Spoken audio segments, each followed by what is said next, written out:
Melalui Mazmur 127, saya ingin menunjukkan prinsip suksesnya orang Yahudi yang nampak di dalam teks itu. Pertama adalah sukses itu ada campur tangan Tuhan. Coba perhatikan urusan bangun rumah. Lihat ayat 1. Jikalau bukan Tuhan yang membangun rumah. Yang bangun rumah siapa? Lihat teks itu. Yang bangun rumah siapa? Tuhan kan? Tuhan yang membangun rumah. Tuhan yang bangun rumah. Yang bangun rumah Tuhan. Yang kedua tadi adalah soal keamanan kota. Sekarang next, lihat. Jikalau bukan Tuhan yang mengawal kota. Siapa yang kawal kota? Tuhan. Yang bangun rumah? Tuhan. Yang kawal kota? Tuhan. Nomor 3 tadi apa? Makan minum. Oke, perhatikan ayat 2. Sebab dia memberikannya kepada yang dicintainya. Berikan apa? Berikan roti. Dia memberikan kepada yang dicintainya. Roti dari mana? Tuhan. Dia yang memberikan. Berarti dia juga. Lalu punya anak. Punya anak. Perhatikan ayat 3. Sesungguhnya anak-anak lelaki milik pusaka daripada Tuhan. Buah kandungan ialah upah. Upah dari siapa? Upah dari Tuhan. Jadi kita bisa lihat bahwa membangun rumah, Tuhan yang bangun. Keamanan kota, Tuhan yang kawal. Makan roti, Tuhan yang memberi. Anak-anak milik pusaka dari Tuhan. Tuhan, Tuhan, Tuhan, Tuhan. Semua Tuhan. Maka sebenarnya Mazmur ini mau memberitahu kunci sukses yang sejati itu ada campur tangan Tuhan di dalam. Tapi bukan hanya campur tangan Tuhan. Yang kedua, harus ada usaha dan kerja keras manusia. Perhatikan lagi ayat 1. Usaha orang yang membangunnya. Membangun rumah. Siapa yang usaha bangun rumah? Melalui teks ini. Siapa yang bangun rumah? Usaha orang yang membangunnya. Jadi yang membangun rumah itu orang. Kalau tadi yang membangun rumah Tuhan, sekarang yang membangun rumah itu Tuhan.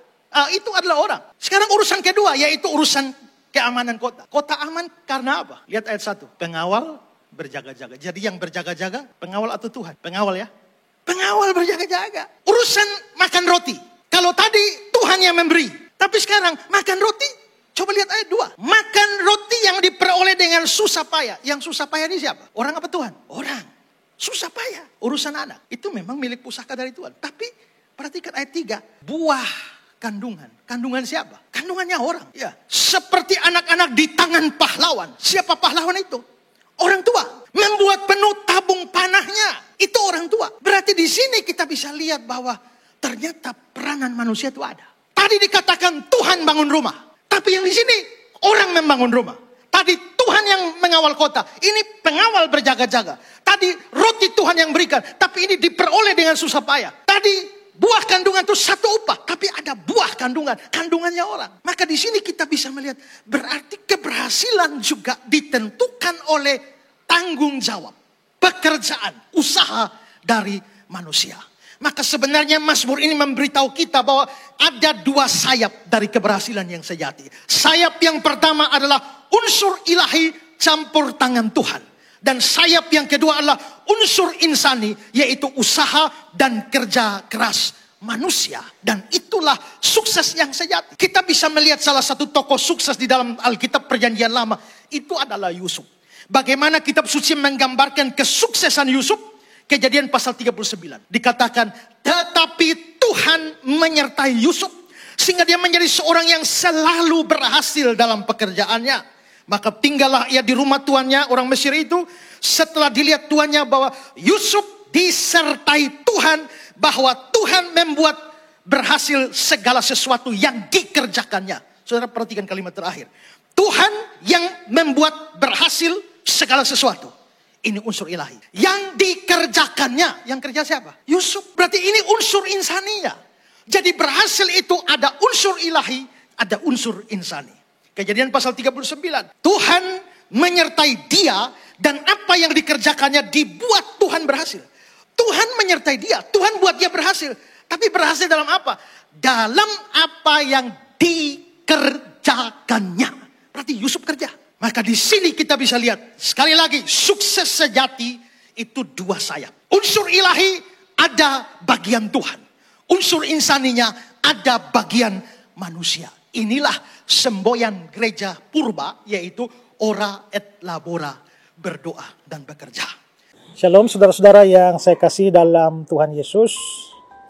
Berkembangnya industri perfilman di negara kita ini itu membawa angin segar bagi banyak pihak, dan juga termasuk di dalamnya adalah Pijar TV itu mempunyai kerinduan untuk memproduksi sebuah film rohani yang syarat dengan pesan Injil maupun juga pengajaran firman Tuhan. Karena itu Pijar TV bekerja sama dengan Yayasan Karya Bakti Esra Soru, juga dengan Gereja GKN Revival, dan juga dengan YGP itu berencana memproduksi sebuah film rohani pada bulan Desember yang akan datang dan diproduksi di Kota Kupang dengan judul Suatu Hari Nanti.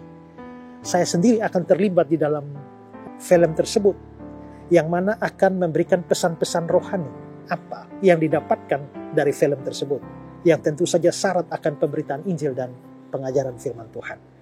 Nah, untuk melaksanakan ini tentu saja membutuhkan biaya yang cukup besar, dan karena itu pada kesempatan ini saya juga meminta saudara-saudara untuk mendukung program atau rencana ini, rencana produksi film ini, baik melalui dukungan doa dan juga termasuk dukungan dana. Kalau saudara digerakkan Tuhan untuk ambil bagian dalam pekerjaan Tuhan ini, maka di layar saudara itu ada nomor rekening yang tertera di sana. Saudara bisa mentransfernya untuk memberikan dukungan bagi produksi film Pijar TV, Yayasan Karya Bakti Esra Soru, Gereja Kristen Injil Nusantara Revival Kupang, dan juga YGP. Dan biarlah apa yang saudara berikan itu akan membawa kemuliaan bagi nama Tuhan, dan banyak orang bisa mendengar Injil, mendengar firman Tuhan, pesan-pesan firman Tuhan melalui film tersebut suatu hari nanti. Tuhan Yesus memberkati saudara sekalian. Shalom.